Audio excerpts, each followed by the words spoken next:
سورة البقرة کې الله تبارک وتعالى ارشاد فرمایي يا أيها الذين آمنوا كتب عليكم الصيام كما كتب على الذين من قبلكم لعلكم تتقون. اے مومنانو په تاسو باندې روزه فرض کړل شوې ده او دا روزه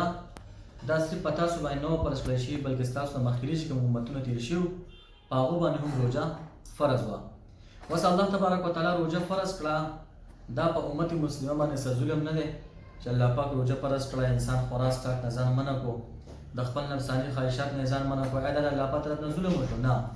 بلکې په دې کې د انسان لپاره ډېر زیات فواید دي. روحاني فواید پکې هم دي، جسماني پکې هم دي، ظاهري فواید پکې هم دي او باطني فواید پکې هم دي. څنګه چې الله تبارک وتعالی په خپله باندې فرمایي لعلکم تتقون دا روزه مې در باندې ځکه فرض کړې ده چې تاسو پرهیزګاري اختیار کړئ چې په ثابت کال کې 11 میاشتې انسان د خپلې مرضۍ مطابق تیروي 11 میاشتې د خپلې مرضۍ مطابق تیرې کړئ نو دا یوه میاشت روژې چې کومه ده دا د الله پاک د مرضۍ مطابق تیره کړي. په دې کې دی کوم د خوراک څښاک نه ځان منع کړي د خپل نفساني خواهشات نه ځان منع کړي نو دته به روحاني فواید هم حاصل شي او جسماني فواید دا به ورته هم حاصل شي. نو الله تبارک وتعالی په امت مسلمه باندې ډېر زیات انعام او احسان کړی دی چې دا روژې په دې باندې فرض کړې ده. د هغې نه علاوه چې دی نو زموږ کړی دی او دغه شان کې الله تبارک وتعالی په سورة القدر کې هم د روژې هغه صفت بیان فرمایي چې په دې کې یوه شپه د شب قدر ده چې الله پاک په هغې قرآن نازل کړی دی او دغه شان دا داسې یوه میاشت چې الله پاک په دې کې د قرآن مجید نزول کړی دی. احادیث مبارکه کې هم ډېر زیات فضایل پیغمبر صلی الله علیه وسلم هغه بیان کړي دي. یو حدیث شریف کې نبی علیه الصلوة والسلام فرمایي چې په تاسو باندې یوه میاشت روان ده چې هغه د روژې ده هغه ډېره زیاته فضیلت والا میاشت ده. په هغې کې یوه شپه د شب قدر ده چې د شب قدر دا شپه د عبادت په لحاظ باندې د زرو میاشتو د عبادت نه بهتر ده. دغه شان الله تبارک وتعالی د دې شپې تراویح قیام یعنی تراویح د ثواب سیز ګرځولی دی. او بیا پیغمبر صلی الله علیه وسلم فرمایل چې څوک په دې میاشت کې په معمولي نیکۍ په وړې وړې نیکۍ باندې الله پاک نزدېکت حاصل کړي نو الله پاک ته په دې باندې ډېر زیات اجر او ثواب ورکوي. یعنی په رمضان شریف په میاشت کې د یو فرض ادا کول داسې دي لکه دی چې په غیر رمضان کې او یا فرض ادا کړي او د رمضان شریف په میاشت کې نفل ادا کول داسې دي لکه دی چې په غیر رمضان کې فرض ادا کړي. بیا پیغمبر صلی الله علیه وسلم فرمایي چې دا میاشت د صبر ده او د صبر بدله جنت دی او دا میاشت د یو بل سره د غمخوارۍ ده د حسن سلوک ده. په دې میاشت کې د فقراو مساکینو سره حسن سلوک وکړی شي د هغوی په غم درد کې شریک کړی شي. نبي علیه الصلوة والسلام سخاوت او فیاضي په عام ورځو کې هم ډېره زیاته وه خو د پیغمبر صلی الله علیه وسلم سخاوت او فیاضي دا به د رمضان شریف په میاشت کې نور هم ډېره زیاته هغه سیوا شوه. پیغمبر صلی الله علیه وسلم فرمایي دا میاشت صبر ده. صبر مطلب دا چې د روژې په میاشت کې انسان کم د ولږې تندې کم تکلیف برداشت کوي دغه شان د خپل نفساني خواهشات چې دی هغه په قابو کې ساتي د دې بدله هغه جنت دی. نه ته الله پاک په دې باندې ډېر زیات ثواب ورکوي.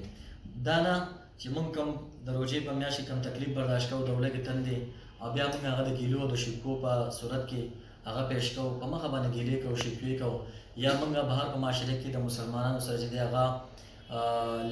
مشتو ګریبان کیږو نو دا د دې میاشت هغه نه ده بلکې دا د حسن سلوک د همدردۍ د احسان میاشت ده. پیغمبر صلی الله علیه وسلم فرمایي چې څوک په دې میاشت کې په یو روژهدار باندې روژه ماتې وکړي الله پاک به ته دومره ثواب ورکوي څومره اجر ثواب چې الله پاک روژهدار ته ورکوي او د روژهدار په ثواب کې به هېڅ قسمه کمۍ هغه به نه راځي. صحابه کرام عرض کې د الله رسول په موږ کې خو هر یو کس دومره طاقت نه لري چې موږ د روژهدار یو روژه ماتې هغه وکړو. پیغمبر صلی الله علیه وسلم فرمایل چې دا اجر او ثواب الله پاک په یو کجوري باندې هم ورکوي په یو ګیلاس اوبو باندې هم ورکوي په یو ګوټ اوبو باندې هم ورکوي په یو ګیلاس لسې څکولو باندې هم الله پاک دا اجر هغه ورکوي. بیا پیغمبر صلی الله علیه وسلم فرمایل چې څوک په دې میاشت کې د خپل خادم د خپل نوکر د خپل غلام نه بوج سپک کړي الله پاک به د قیامت په ورځ د نه بوج سپک کړي او د ده لپاره به د معافۍ اعلان وشي د ده لپاره به د دوزخ نه د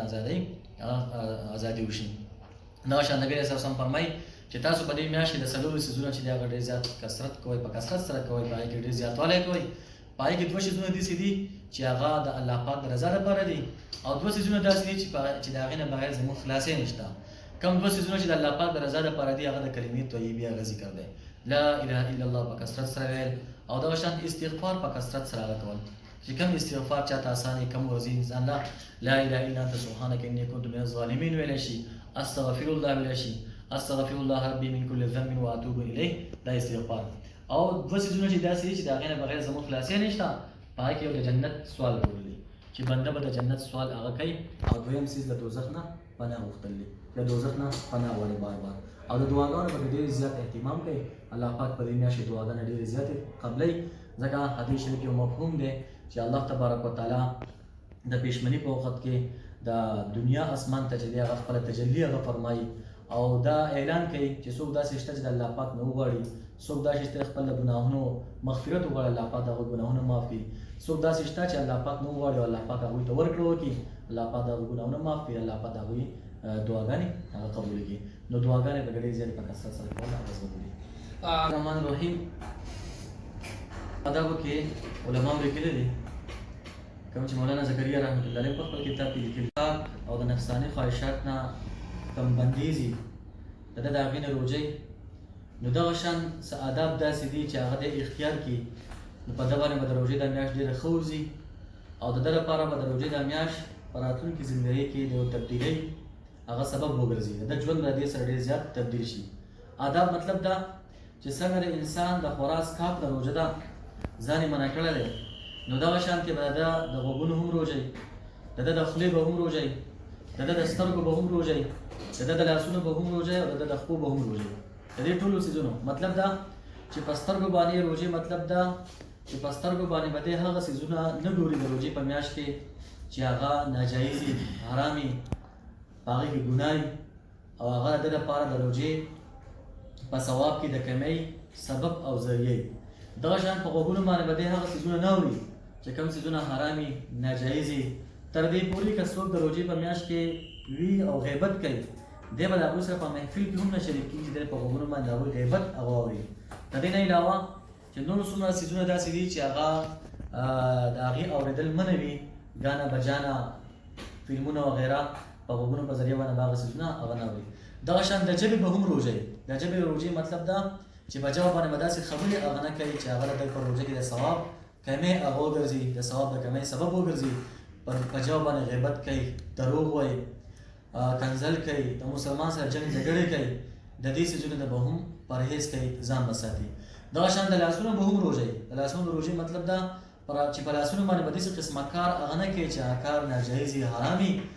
دی په هغې په ذریعه باندې د لاسونو په ذریعه باندې د چا سره په خوراک څښاک په څیزونو کې ملاوټ کوي په خوراک څښاک څیزونه چې دی هغې کې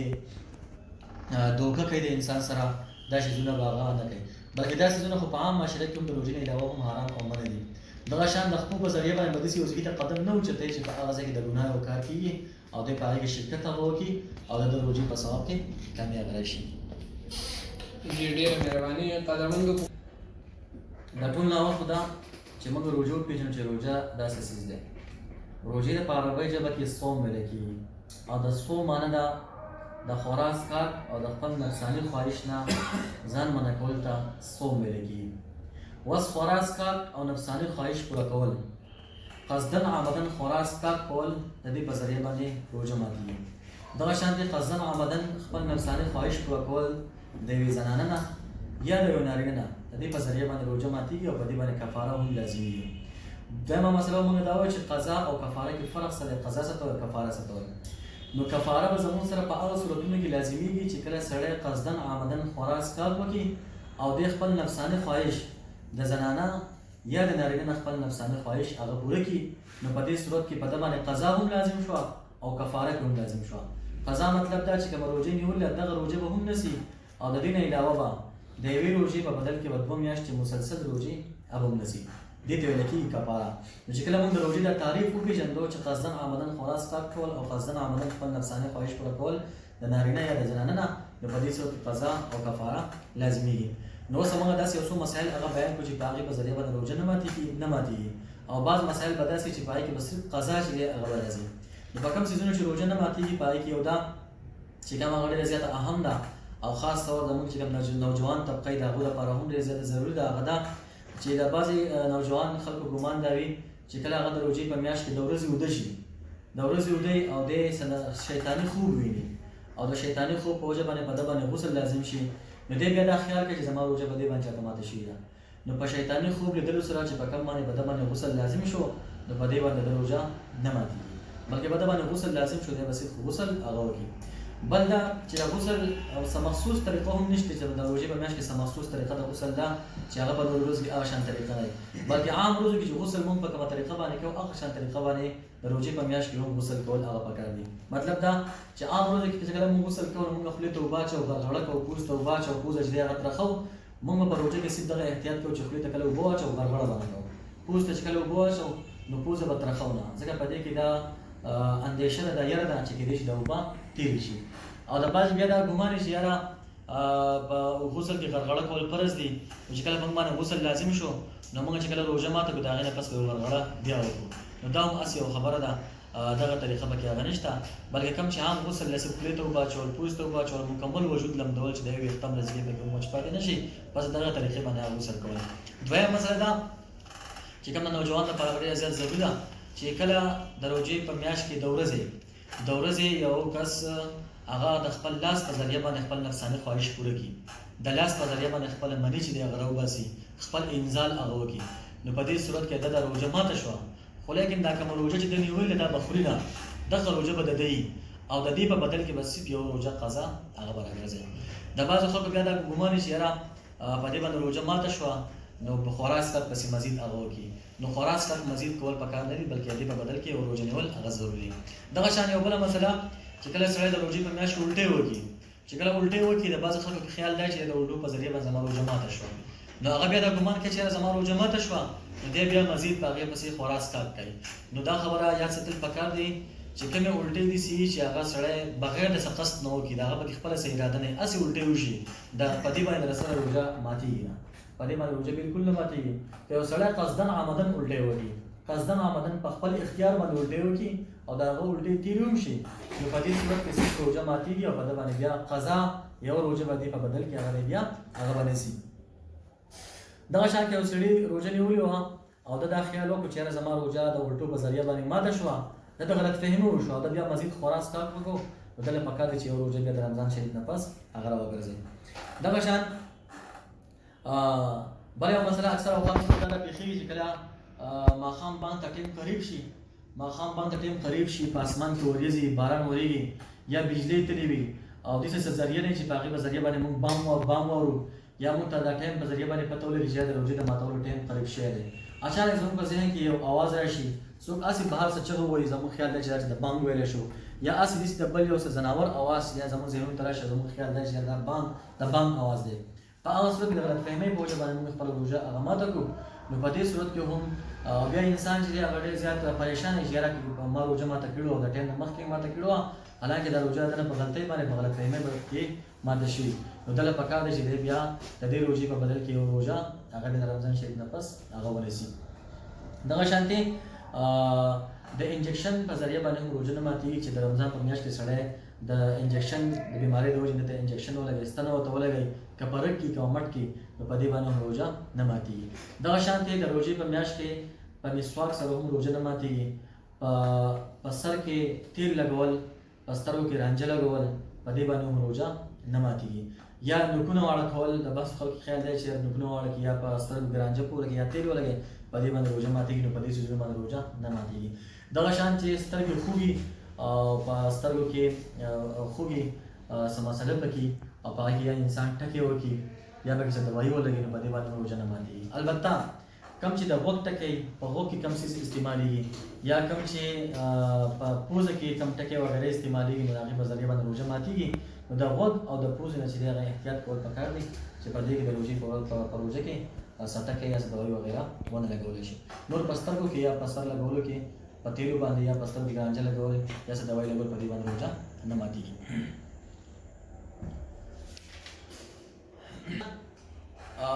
یو ته ویلی کېږي هیر چې هغې ته سهو ویلی کېږي، یو ته ویلی کېږي خطا، په دواړو کې یو فرق دی. په هیر په صورت کې دی چې انسان ته خپل فعل یعنې کار ورته یاد نه دی او دی خورا څښاک وکړي په هیره باندې، مطلب د سړي نه بلکل هیر دی چې زما روژه ده